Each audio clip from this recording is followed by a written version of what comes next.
ट्रैक्टरों में थोड़ा सा मैकेनिज्म खर्चा बढ़ जाएगा, टेक्नोलॉजी के अनुसार ट्रैक्टर में खर्चा बढ़ जाता है। तो दोस्तों ये कुछ इस तरह से CIDI इंजन वर्क करता है। आपको मैंने पूरी विशेषताएं बता दी इसके बारे में, ये कैसे वर्क करता है। ये पूरा सेंसर के ऊपर काम करता है, सारी विशेषताएं सेंसर के ऊपर। दोस्तों आप हमारी वीडियो पर नए हैं तो हमारे चैनल को सब्सक्राइब करें। और दोस्तों तो हम आ चुके हैं एक नई वीडियो के साथ में। आज हमारे साथ ट्रैक्टर है DI 60 टाइगर, और दोस्तों ये CIDI इंजन में है। तो आज हम सिर्फ बात करेंगे CIDI इंजन के बारे में।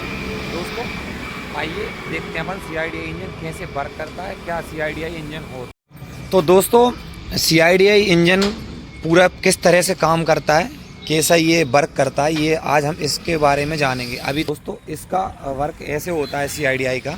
इसका फुल फॉर्म जान लीजिएगा आप पहले। तो फुल फॉर्म इसका कॉमन रेल डायरेक्ट इंजेक्ट, ये पूरा इसका फुल फॉर्म है। ये वर्क कैसे करता है दोस्तों, तो ये है कॉमन रेल।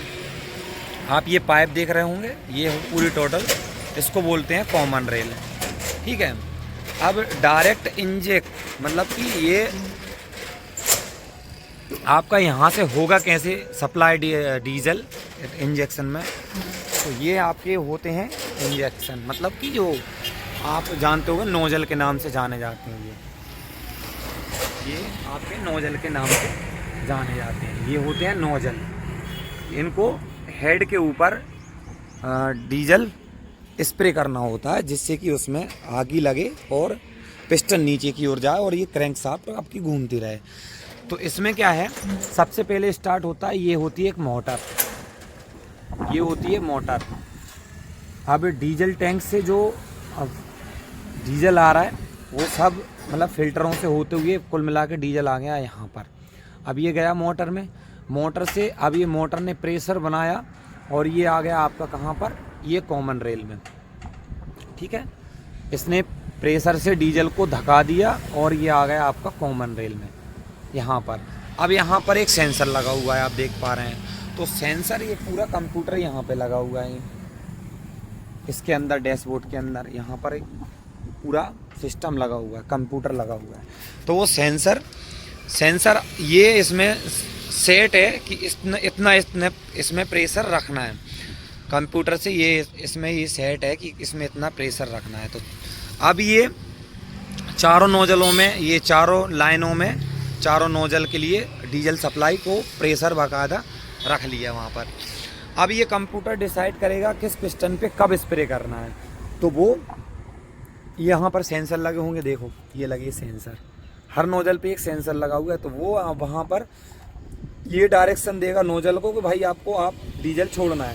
तो जब भी पिस्टन ऊपर की ओर आएगा तब ये स्प्रे कर देगा, और जो दबाव है, हवा जो कंप्रेसर जो दबाव और डीजल मिक्स होगा तो आग लग जाएगी, जिसके कारण पिस्टन आपका नीचे चले जाएगा और क्रैंक आपकी घूमने लगेगी। तो ये पूरी प्रोसेस कुछ इस तरह से होती है CIDI इंजन का। ठीक इसी तरह इसमें और भी विशेषताएं हैं, जैसे कि मान चलो आपकी क्लच प्लेट में कोई दिक्कत है या कैसी चल रही है, कितना वर्क कर रही है, तो वो वायरिंग अलग है इसमें। ये CIDI का सिस्टम आपने समझ ही लिया ये किस बेसिस पे काम करती है। और इसमें टोटल कंप्यूटर बेसिस पे डीजल सप्लाई से लेके इंजन को वर्क कराया जाता है। इसमें इंजन में कितना मतलब कैपेसिटी है, कितना ये पावर लगा रहा है, कितना क्या, मतलब ये सारी चीज़ें एक तरह से यहाँ पर डैशबोर्ड पे, यहाँ पर कंप्यूटर पे पूरा सेट है। तो ये इसकी टोटल वायरिंग है। अब दोस्तों दूसरी विशेषता CIDI इंजन में और आ जाती है, शायद मैं आपको बेहतर समझा पा रहा हूँगा, और अगर आपको लग रहा हो कि मैं समझा नहीं पाया आपको ठीक से, तो मुझे एक बार और कमेंट कीजिए कि मैं एक बार और वीडियो बना लूँगा। तो दोस्तों अब आ जाते हैं हम डैशबोर्ड पर। डैशबोर्ड पर हम आएंगे तो यहाँ पर ही आप देख रहे होंगे ये पावर मोड है, देखिए आप, ये पावर मोड है, ये नॉर्मल मोड है और ये इको मोड है। इसमें यहाँ पर मतलब ये इको मोड है। यहाँ पर क्या होगा, आपका ट्रैक्टर डीजल कम खाएगा, पावर थोड़ी कम जनरेट करेगा, जिसके कारण आप एग्जाम्पल में समझ लीजिए। आप देखो ऐसे कोई कुछ बोलता है, कोई कुछ बोलता है, लेकिन यहाँ पर ये ट्रैक्टर आपका डीजल कम खाएगा, पावर कम लगाएगा, जिसके कारण आप ये समझ सकते हैं एक एग्जाम्पल के तौर पर कि आप यहाँ पर 50 HP की ताकत जनरेट करेगा। फिर आपको नॉर्मल मूड में कर देंगे तो आप 50 से 60 HP के बीच में जो डिफरेंस होता है आप उसको नॉर्मल मूड समझ लीजिए कितने HP आपका ट्रैक्टर बन रहा है। जैसे कि 50 HP है तो 55 HP की आप यहाँ पर ताकत समझ लीजिए इसकी। फिर इसको पावर मूड पे कर देंगे तो यहाँ पर ये 60 HP की पावर जनरेट करने लगेगा। अब किसान को जिस एम्प्लीमेंट पे चला रहा है ज़रूरत के अनुसार आप उसकी पावर कम और ज़्यादा कर सकते हैं। जैसे कि आप खेत में कल्टीवेटर चला रहे हैं, बोनी की कर रहे हैं, तो आप इको मूड पे चलाएंगे क्योंकि वहाँ पर उतनी ज़्यादा पावर की ज़रूरत नहीं होती ट्रैक्टर की। आप प्लाऊ पे चलाएंगे तो आपको पावर मूड की ज़रूरत पड़ेगी। आप हैवी एम्प्लीमेंट रोटावेटर से जो भी हैवी एम्प्लीमेंट होते हैं उसको पावर के अनुसार आप ये इकोनॉमी और इको और नॉर्मल और पावर मोड पे चला सकते हैं दोस्तों। तो अब ऐसे ही हम इसका डैशबोर्ड चालू करते हैं तो आप इंडिकेशन देख लीजिए। यहाँ पर आपको सारी जगह लाइट फिटिंग सारी जगह मतलब पूरी वायरिंग इस तरह से की गई है इस ट्रैक्टर के अंदर। इंजन तो है ही CIDI और इलेक्ट्रॉनिक है, इसके अलावा आपको इसमें सारे फीचर्स इलेक्ट्रॉनिक मिलेंगे। अगर आप इसमें इंडिपेंडेंट PTO है, अगर आप इसमें PTO गियर लगाते हो तो इसमें PTO गियर का ऑप्शन शो होने लगेगा। ये इसमें कहीं भी प्रॉब्लम आती है ट्रैक्टर के अंदर, तो कहीं भी इंजन में या ट्रैक्टर के अंदर कहीं भी प्रॉब्लम आती है तो आपको यहाँ पर डैशबोर्ड पे शो होने लगेगा कि आपके ट्रैक्टर में यहाँ प्रॉब्लम है।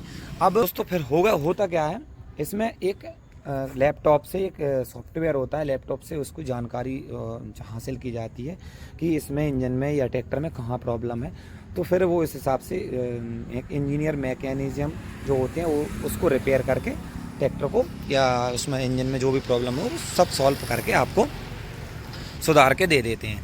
तो दोस्तों इसमें जैसे जैसे कंपनी आगे बढ़ रही है, CIDI की तरफ बढ़ रही है, तो उसे वैसे मतलब मेंटेनेंस का खर्चा भी बढ़ेगा। अब नॉर्मल ट्रैक्टर आप लेते हो तो उसमें ये खर्चे नहीं है और इन ट्रैक्टरों में थोड़ा सा मैकेनिज्म खर्चा बढ़ जाएगा। टेक्नोलॉजी के अनुसार ट्रैक्टर में खर्चा बढ़ जाता है।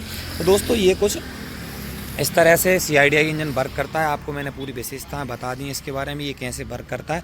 ये पूरा सेंसर के ऊपर काम करता है, सारी विशेषताएं सेंसर के ऊपर। दोस्तों आप हमारी वीडियो पर नए हैं तो हमारे चैनल को सब्सक्राइब करें और हमें सपोर्ट करें। धन्यवाद।